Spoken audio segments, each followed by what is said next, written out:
আসসালামু আলাইকুম এভরিওয়ান। চাওয়ালার ছেলে গল্পের শেষ পার্ট। আর তোমাদের ঈদ কেমন কাটলো তা সবাই একটু কমেন্টে জানিও। তো চলো বেশি কথা না কইয়া গল্প শুরু করা যাক। আম্মু একটা দীর্ঘশ্বাস ফেলে আমার হাতটা শক্ত করে ধরলেন। আমি স্তব্ধ হয়ে বসে আছি, বুকের ভেতরটা ডিপ ডিপ করছে। আম্মু বলতে শুরু করলেন, শোন বাজান, তুই চলে যাওয়ার কিছুদিন পরেই এই মেয়েটা উম্মাদের মতো আমাদের এই উঠানে এসে হাজির হয়েছিল। আমি তখন দুনিয়া সংসার ভুলে জ্যান্ত লাশ হয়ে ঘরে পড়ে থাকতাম। হঠাৎ একদিন দেখি এই মিহি মেয়েটি এসে আমার পায়ে আছড়ে পড়লো।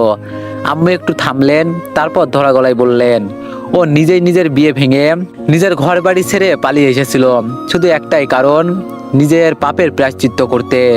সেই দিন ও যখন চিৎকার করে সবার সামনে স্বীকার করলো যে তুই নির্দোষ ছিলি, তুই ওর গায়ে হাত দিসনি, তখন মনে হয়েছিল আমার কলিজাটা যেন কেউ ছিঁড়ে নিচ্ছে। আমি নিজের ছেলেকে বিশ্বাস না করে ঘর থেকে বের করে দিয়েছিলাম। আর তোর আব্বা তো সেই কলঙ্ক সইতে না পেরেই না ফেরার দেশে চলে গেলেন। আমি কাঠ হয়ে বসে শুনছি, মিহি পাশের ঘরে মাথা নিচু করে বসে আছে। আম্মু আবার বলতে লাগলেন। মিহি যখন সব খুলে বলল, গ্রামের মানুষ ওকে ছিছি করতে লাগলো, এমনকি গ্রামের কিছু লোক ওকে মারতেও গিয়েছিল। আমি নিজেও ওকে সহ্য করতে পারতাম না। ওকে দেখে মনে হতো ওই মেয়েটাই আমার ঘরটা শ্মশান বানিয়েছে। আমি ওকে কত গালিগালাজ করেছি, কতদিন না খেয়ে থাকতে বলেছি। এমনকি বৃষ্টির রাতেও ও যখন বারান্দায় কুকুরের মতো পড়ে থাকতো, আমি দরজা খুলিনি। ভেবেছিলাম ও চলে যাবে, কিন্তু না রে বাজান, ও এক পাও নড়েনি। তোর কোনো খবর পাচ্ছিলাম না, ঘরে একবেলা খাবার জুটতো না। এমনকি দেখলাম তোর বাবার সেই চায়ের দোকানটাও ও খুলেছে। যেই মেয়েটা কোনোদিন নিজের গ্লাসে পানি ঢেলে খায়নি, সেই মেয়ে কিনা ময়লা কাপ ধুয়েছে, মানুষের জন্য চা বানিয়েছে। পাড়ার বকাটে ছেলেরা ওকে কত কথা বলেছে, কিন্তু ও সব মুখ বুজে সহ্য করেছে। শুধু তোর বাবার স্মৃতি আর আমার ভরণ-পোষণের জন্য ও নিজেকে শেষ করে দিয়েছে। আজ এই 4 বছর ধরে আমি যে বেঁচে আছি, এই যে ঘরটা এখনো দাঁড়িয়ে আছে, এই সবই ওই মেয়েটার ত্যাগের ফল। ও নিজের বাবার বিশাল সম্পদ আর আয়েশি জীবন ছেড়ে আজ এক সাধারণ চাওয়ালের জীবন বেছে নিয়েছে, শুধু তোর কাছে ক্ষমা পাওয়ার আশায়, শুধু প্রায়শ্চিত্ত করার আশায়। আম্মুর কথাগুলো শুনে আমার মাথার ভিতরটা ঝিমঝিম করতে লাগলো। যেই মেয়েটাকে আমি ঘৃণা ভরে থাপ্পড় মারলাম, সে গত 4 বছর ধরে আমার মায়ের সেবা করেছে, আমার বাবার স্মৃতি আগলে রেখেছে। আমি কি করব বুঝতে পারছি না। আমি ধীর পায়ে পাশের ঘরের দিকে এগিয়ে গেলাম। আমি দরজার পাশে দাঁড়িয়ে দেখলাম মিহি জানালার গ্রিল ধরে বাইরের অন্ধকারের দিকে তাকিয়ে আছে। ওর গালের সেই লাল দাগটা এখনো স্পষ্ট। হঠাৎ আমার মেয়ে রুহি ওর পেছনে দাঁড়িয়ে ওর ওড়নাটা ধরে টানছে। রুহি তুতলিয়ে বলছে, তুমি কে? তুমি কাঁদছো কেন? মিহি ছট করে চোখের পানি মুছে নিচে বসে রুহিকে জড়িয়ে ধরলো। ও রুহির মাথায় হাত বুলিয়ে দিয়ে কাপা গলায় বলল, আমি কেউ না আম্মু, আমি তোমার বাবার কাছে এক পাপী। আমি এই বাসায় কাজ করি আর আমি অনেক পোষা। রুহি ওর ছোট হাত দিয়ে মিহির গালের দাগটা ছুঁয়ে দিল, তারপর বলল, আব্বু তোমাকে মেরেছে তাই না? আব্বু পোষা, আমি আব্বুকে বকা দিব। মিহি রুহিকে বুকে চেপে ধরে ডুকরে কেঁদে উঠলো। আমার বুকটা ফেটে যাচ্ছে। একদিকে আরিশা আমাকে তার ভালোবাসার আমানত দিয়ে গেছে রুহিকে আগলে রাখার জন্য, আর অন্যদিকে মিহি মিহি আমার ফেলে আসা জীবনের সেই ভাঙা অংশগুলো জোড়া দিতে এখানে পড়ে আছে। আমার আম্মুর দেখাশোনা করেছে। আমি আর স্থির থাকতে পারলাম না। ঘরের ভিতরে ঢুকে মিহির সামনে গিয়ে দাঁড়ালাম। আমার ছায়া দেখে মিহি ছট করে রুহিকে ছেড়ে দিয়ে আড়ষ্ট হয়ে উঠে দাঁড়ালো। মাথা নিচু করে ও দেয়ালের সাথে মিশে যেতে চাইছে। আমি খুব নিচু স্বরে বললাম, মিহি। মিহি কোনো কথা বলল না। ওর চোখের পানি টপ টপ করে মেঝেতে পড়ছে। আমি একটা দীর্ঘশ্বাস ফেলে বললাম, আমি না জেনেই আপনার গায়ে হাত তুলেছি, আই অ্যাম সরি। মিহি এবার আমার দিকে তাকালো। ওর চোখ দুটো জবার মতো লাল। ও একটা মিলান হাসি দিয়ে বলল, আপনি সরি বলছেন কেন? এই থাপ্পড় তো আমার পাপের তুলনায় অনেক কম। আমি তো ভেবেছিলাম আপনি আমাকে দেখা মাত্রই মেরে ফেলবেন। বিশ্বাস করুন, এই 4টা বছরে প্রতিটা সেকেন্ড আমি এই দিনটার জন্য অপেক্ষা করেছি। আপনার হাতে মার খেয়েও আজ আমার বুকটা হালকা লাগছে। এটা আমার পাওনা ছিল। আমি ওর দিকে তাকিয়ে থাকলাম। এক সময়ের সেই অহংকারী মিহি আর আজকের এই মিহির মাঝে আকাশ পাতাল তফাৎ। আমি আর কিছু বলতে পারলাম না। রুহি আমার দিকে তাকিয়ে বলল, আব্বু তুমি আম্মুকে মেরেছো, উনি তো ভালো। আমি রুহির কথা শুনে বিষম খেলাম। মিহিও অবাক হয়ে তাকিয়ে তাকিয়ে আছে। আমি রুহিকে কোলে তুলে নিলাম। আমি শুধু বললাম, রুহি উনি তোমার আম্মু নয়, চলো মামুনি। আমি রুহিকে নিয়ে আমার রুমে চলে আসলাম, কিন্তু আমার মন পড়ে রইল ওই অপরাধী মুখটার দিকে। রাতে গ্রামের নিস্তব্ধতা চারিদিকে ঘিরে ধরেছে। আমি বিছানায় বসেছিলাম, রুহি আমার পাশে খেলছিল। হঠাৎ দরজায় মৃদু টোকা পড়লো। মিহি দরজার আড়ালে দাঁড়িয়ে মাথা নিচু করে ডাকলো, খাবার দেওয়া হয়েছে, আম্মু ডাকছে। আমি কোনো উত্তর না দিয়ে উঠে দাঁড়ালাম, রুহিকে নিয়ে খাবার টেবিলে গেলাম। গিয়ে দেখি মিহি আম্মু বসে আছে। আমাদের দেখে ও তড়িঘড়ি করে উঠে দাঁড়ালো। টেবিলে বসেছি, মিহি খুব সাবধানে থালা বাসন সাজিয়ে দিল। ও আমার পাতে ভাত বেড়ে দিল, কিন্তু একবারও চোখের দিকে তাকালো না। আমি নিঃশব্দে খাওয়া শুরু করলাম। আমি রুহিকে এক লোকমা খাওয়াতে গেলাম, কিন্তু রুহি মুখ ফিরিয়ে নিল। ও আঙ্গুল দিয়ে মিহিকে দেখিয়ে বলল, আমি আম্মুর হাতে খাবো। আব্বু তুমি পচা, আব্বু মারে, আমি ওনার হাতে খাবো না।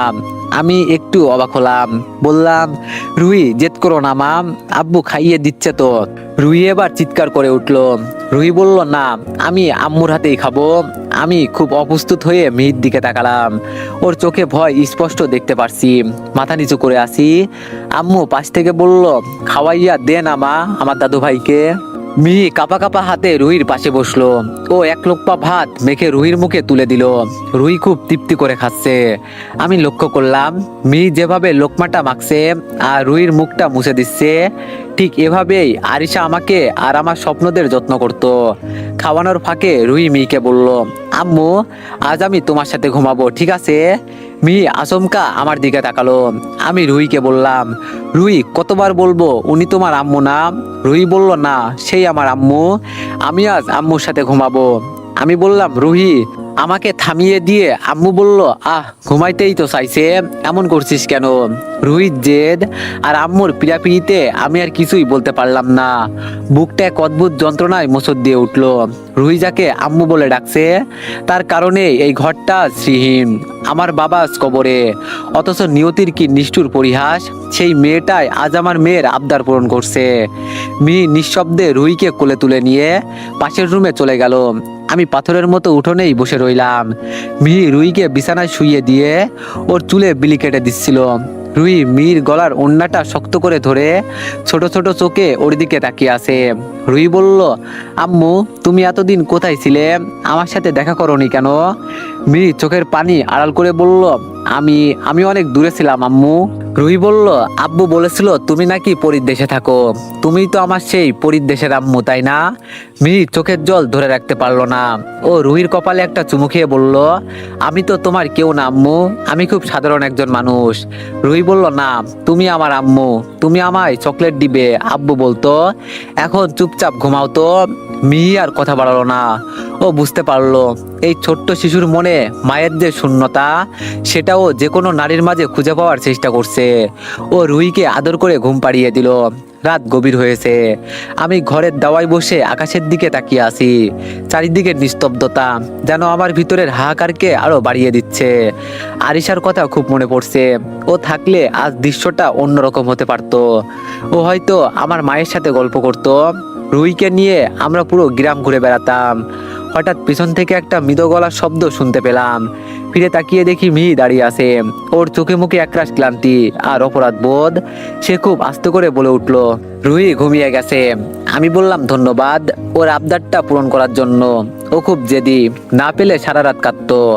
মিহি মাথা নিচু করে বলল, সিসি ধন্যবাদ বলছেন কেন? আপনার মেয়ে অনেক কিউট, একদম নিষ্পাপ। ওর চোখে তাকালে সব পাপ ভুলে যাওয়া যায়। কিছুক্ষণ আমাদের মাঝে এক অস্বস্তিকর নীরবতা বিরাজ করলো। ঝিঝি পোকার ডাক ছাড়া আর কোনো শব্দ নেই। হঠাৎ মিহি খুব নিচু স্বরে জিজ্ঞেস করলো, কিছু মনে না করলে একটা কথা জিজ্ঞেস করতে পারি? আমি বললাম, বলেন।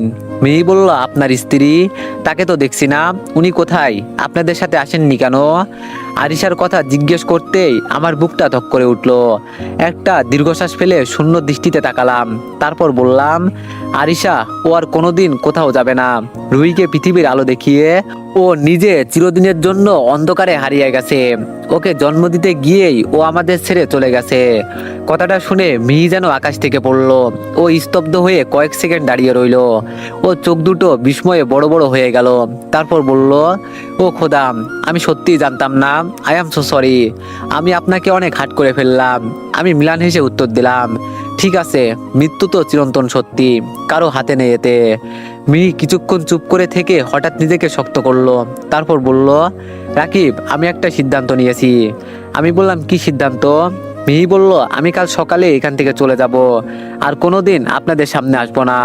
আমি অবাক হয়ে তাকালাম আর বললাম, মানে বুঝলাম না, হঠাৎ কেন?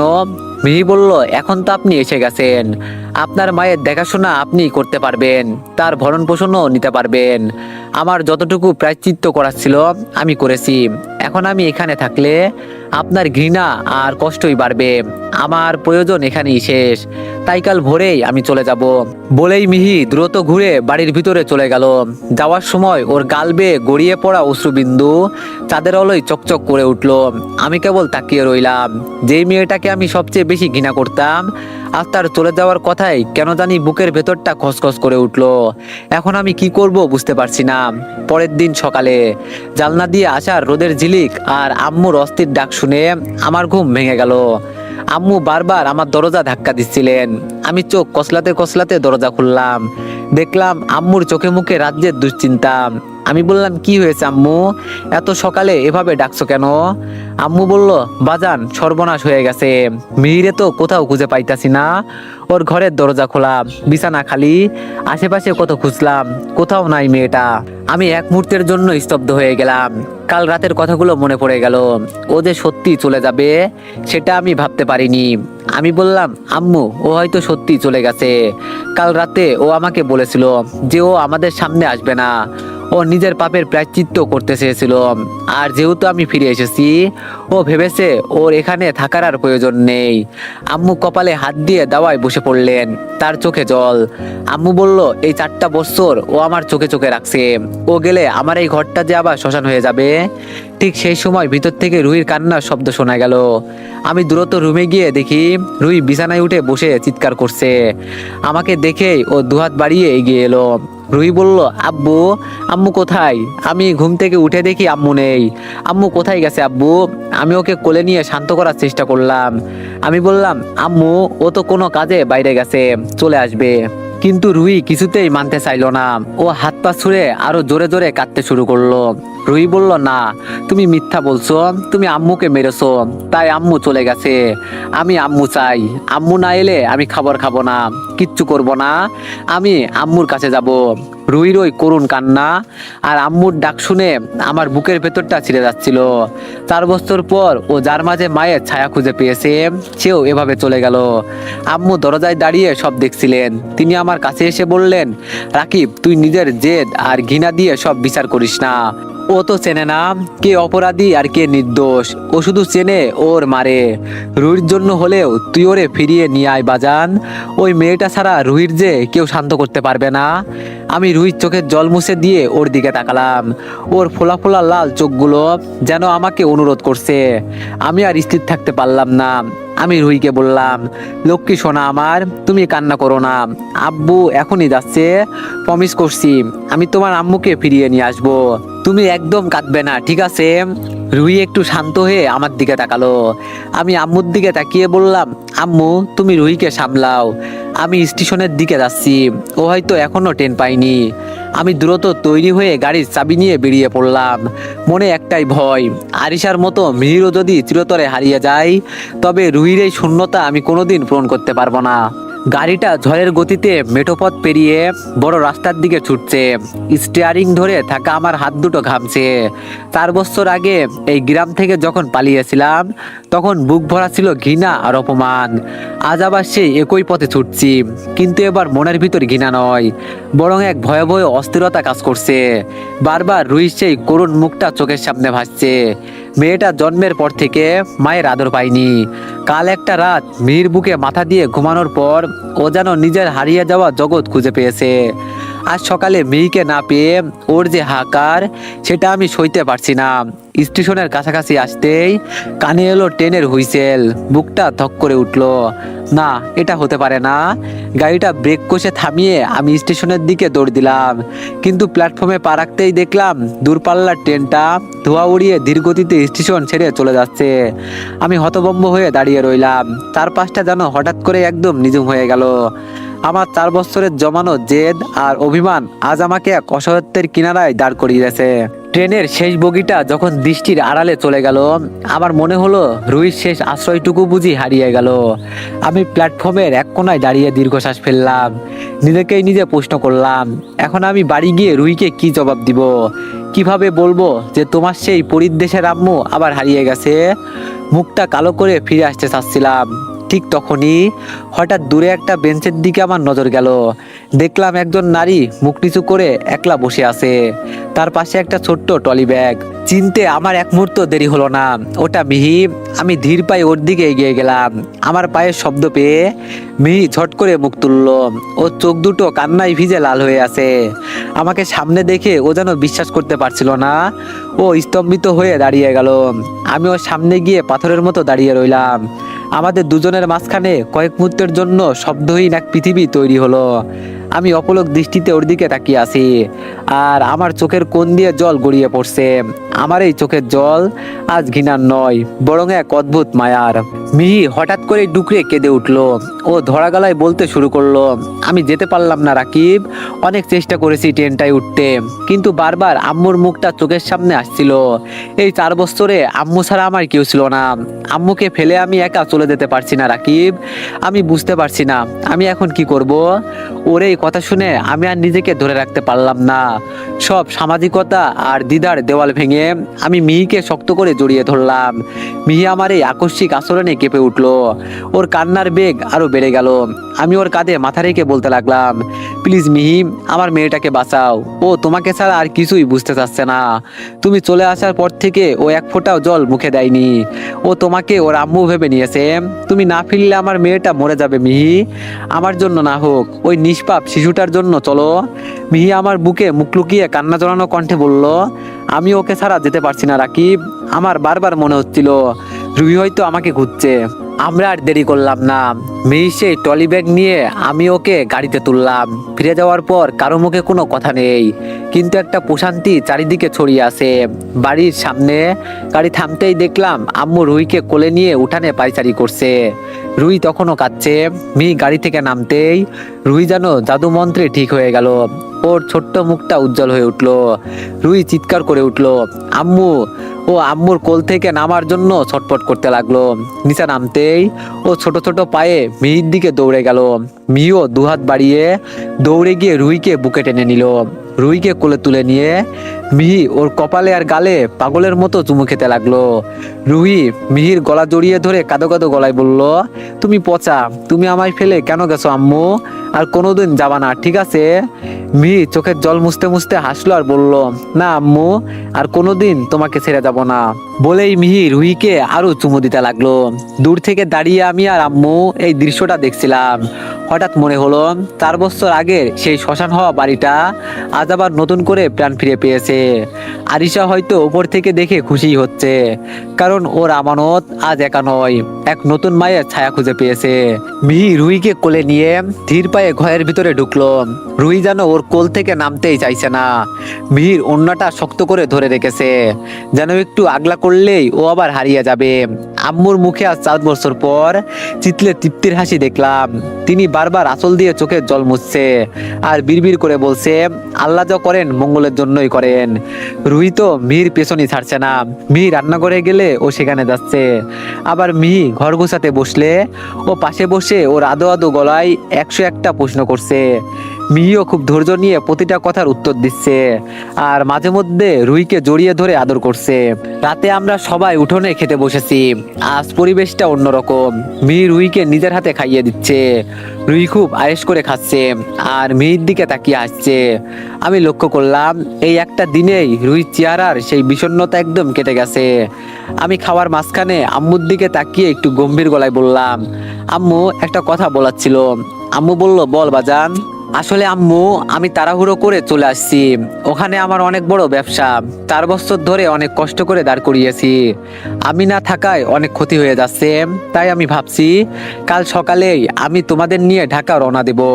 তুমি, মিহি আর রুহি সবাই আমার সাথে যাবে।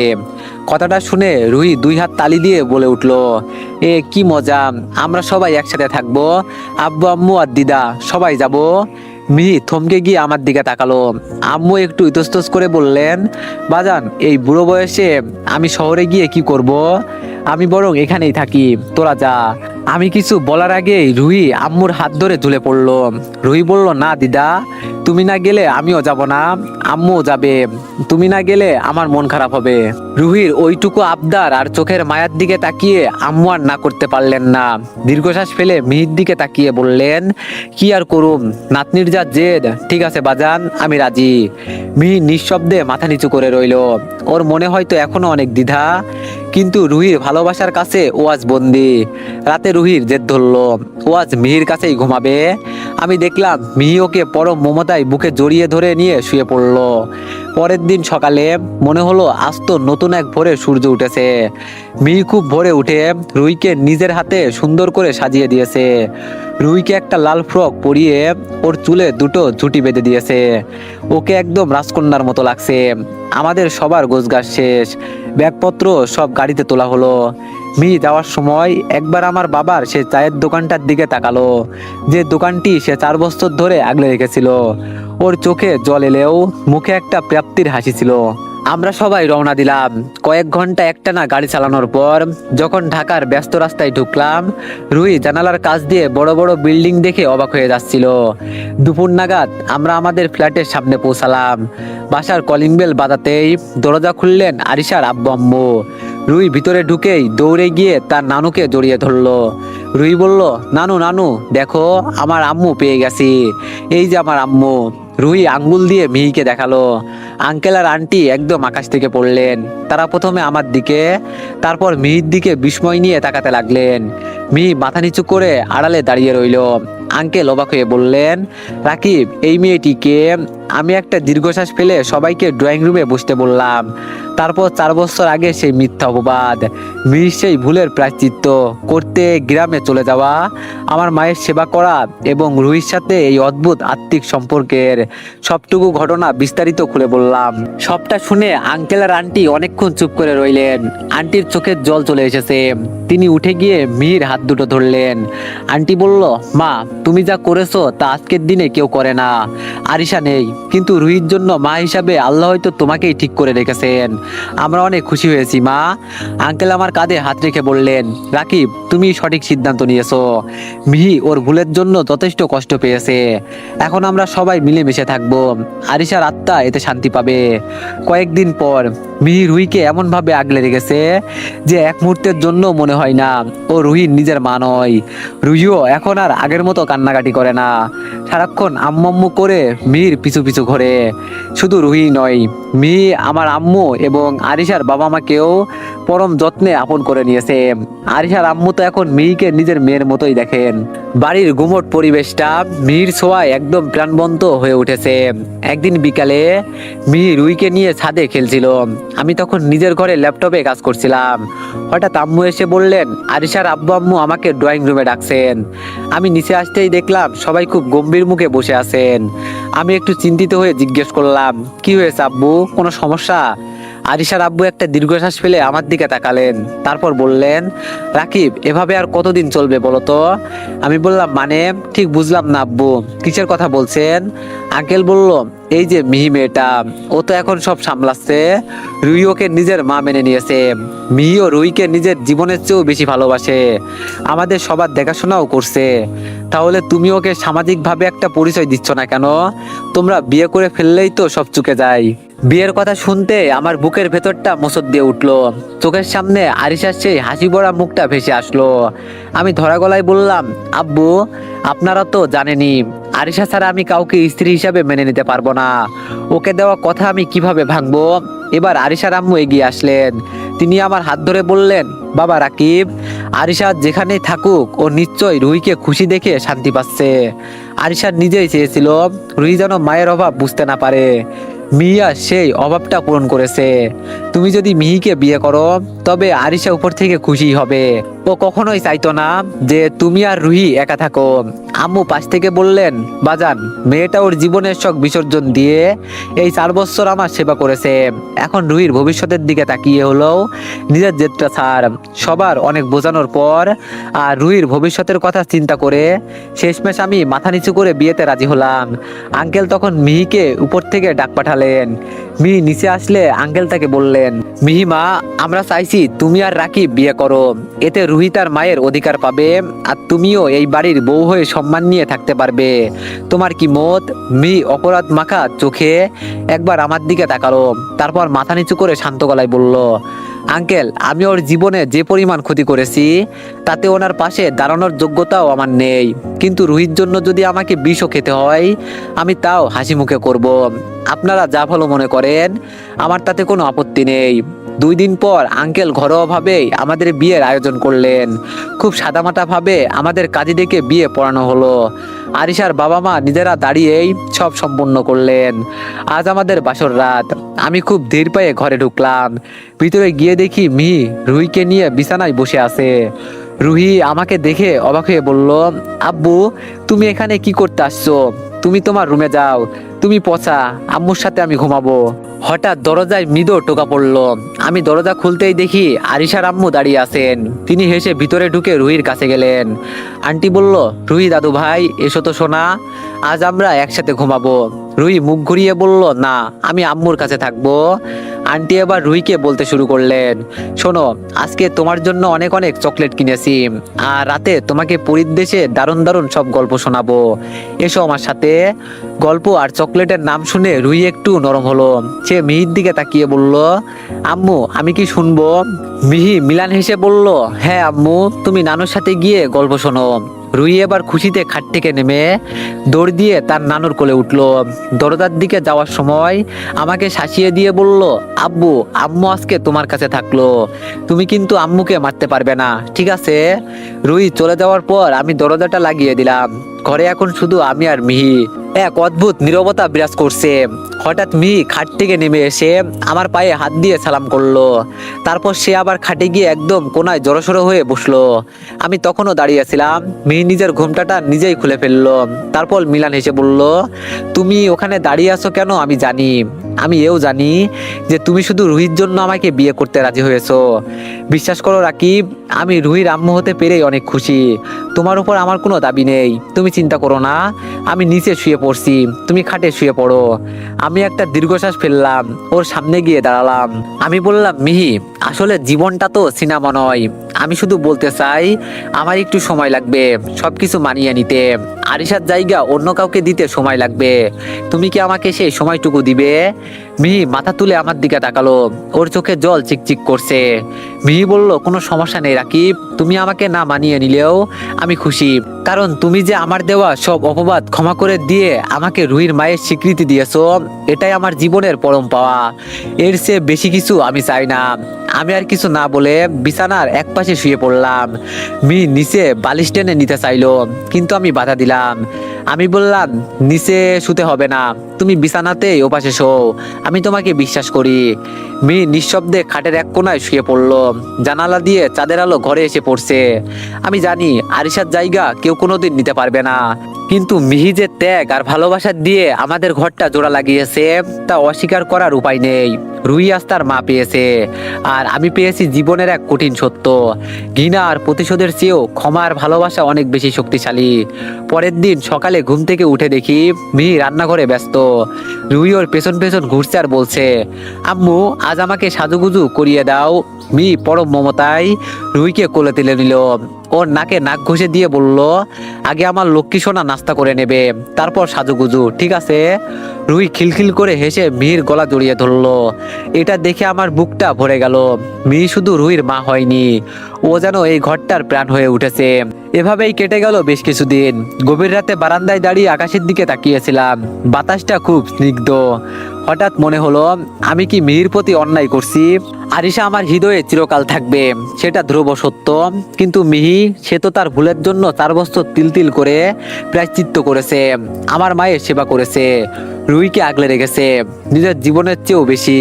সেও তো একটা মানুষ, তারও তো ভালোবাসা পাওয়ার অধিকার আছে। ত্যাগের বিনিময়ে তাকে শুধু অবহেলা দেওয়া ঠিক না। মিহি এখন ভালোবাসা পাওয়ার যোগ্য। পরদিন বিকেলে আমি আর রুহি ড্রয়িং রুমে খেলছিলাম। আমি রুহিকে কাছে টেনে কানে কানে বললাম, আম্মু, আজ নানু তোমার জন্য অনেক বড় একটা চকলেট কিনে রেখেছে। আজ রাতে নানুর কাছে গিয়ে ওটা খাবে আর পরীর গল্প শুনবে, কেমন? রুহি খুশিতে লাফিয়ে উঠলো। রুহি বলল, সত্যি আব্বু, অনেক বড় চকলেট? আমি হাসলাম আর বললাম, হ্যাঁ আম্মু, তবে যাওয়ার সময় তোমার আম্মুকে একটু আমার ঘরে পাঠিয়ে দিও তো। রুহি মাথা নেড়ে সাই দিয়ে দৌড়ে মিহির কাছে গেল। কিছুক্ষণ পর দেখলাম রুহি মিহিকে ঠেলে আমার ঘরের দিকে পাঠিয়ে দিয়ে নানুর ঘরের দিকে চলে গেল। আমি ঘরে খাটে বসেছিলাম। মিহি ধীর পায়ে ঘরে ঢুকলো। ওর পরনে একটা সাধারণ নীল শাড়ি, কপালে ছোট্ট একটা কালো টিপ। ওকে খুব মায়াবী লাগছে। মিহি কিছুটা জড়সড় হয়ে জিজ্ঞেস করলো, রুহি বলল তুমি ডাকছো, কিছু লাগবে কি? আমি কোনো কথা না বলে উঠে দাঁড়ালাম। ধীর পায়ে ওর সামনে গিয়ে দাঁড়ালাম। মিহি মাথা নিচু করে আছে। আমি হঠাৎ ওর 2 হাত ধরে নিজের দিকে টেনে নিলাম। মিহি চমকে গিয়ে আমার দিকে তাকালো। আমি দুষ্টুমি ভরা গলায় বললাম, হ্যাঁ লাগবে তো। মিহি কাপা গলায় বলল, কি লাগবে তোমার, বলো। আমি ঝট করে ওকে জড়িয়ে ধরলাম। মিহি পাথরের মতো শক্ত হয়ে দাঁড়িয়ে রইলো। আমি ওর কানের কাছে মুখ নিয়ে ফিসফিস করে বললাম, তোমাকে লাগবে। আজ থেকে আমি তোমাকে আমার স্ত্রীর পূর্ণ মর্যাদা আর স্বীকৃতি দিলাম মিহি। কথাটা শুনেই মিহির শরীরটা কেঁপে উঠলো। ও মাথা তুলে আমার চোখের দিকে তাকালো। ওর চোখ দিয়ে নোনা জল গড়িয়ে পড়ছে। সে অস্ফুট স্বরে বলল, তুমি তুমি সত্যি বলছো? আমি কি এইটার যোগ্য? আমি ওর চোখের জল মুছে দিয়ে বললাম, যোগ্যতার চেয়েও বেশি। তুমি যে ধৈর্য আর মায়া দিয়ে আমাদের আগলে রেখেছো, তার ঋণ শোধ করার সাধ্য আমার নেই। কান্না থামাও মিহি। কিন্তু ওর কান্না থামছে না। এ যেন দীর্ঘ 4 বছরের জমানো সব কষ্টের মুক্তি। আমি ওকে আরো শক্ত করে বুকের সাথে মিশিয়ে নিলাম। ও আমার বুকে মাথা লুকিয়ে ডুকরে কেঁদে উঠলো। আমি ওর চিবুক ধরে মুখটা একটু উঁচু করলাম। মিহি তখনও লজ্জায় আর আবেগে চোখ বন্ধ করে আছে। আমি একটু হেসে বললাম, তুমি আমাকে জিজ্ঞেস করলে না আমার কি লাগবে? মিহি ভেজা গলায় বলল, হ্যাঁ বলো, তোমার আর কি চাই? আমি জীবন দিয়ে হলেও তা পূরণ করব। আমি ওর চোখের দিকে তাকিয়ে একটু দুষ্টুমি করে বললাম, আমার কিচ্ছু লাগবে না, কিন্তু রুহির নাকি কি একটা লাগবে। মিহি অবাক হয়ে বলল, রুহির কি লাগবে? ও তো চকলেট খাচ্ছে। আমি ওর একদম কাছে গিয়ে ফিসফিস করে বললাম, রুহি বলছিল ওর নাকি একটা ছোট ভাই লাগবে। একা একা নাকি ওর ভালো লাগে না। মুহূর্তের মধ্যে মিহির ফর্সা মুখটা লজ্জায় লাল হয়ে গেল। ও নিজের মুখ লুকিয়ে আবার আমার বুকে আশ্রে পড়লো। ওর এই লজ্জা মাখা হাসিটা যেন পুরো ঘরকে আলোকিত করে দিল। আমি আর দেরি করলাম না।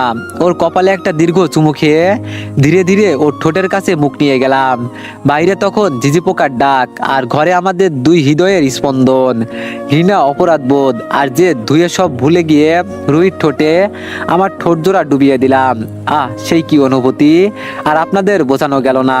এখন আমরা ভালোবাসার জগতে চলে গেছি রুহির ভাই খুঁজতে। বাকিটা ইতিহাস হয়ে গেল। তো এভরিওয়ান, গল্পটি কেমন ছিল সবাই একটু কমেন্টে জানাবেন। আর নেক্সট তোমাদের জন্য একটা সারপ্রাইজ গল্প আছে, তো সবাই অপেক্ষা করো। ধন্যবাদ।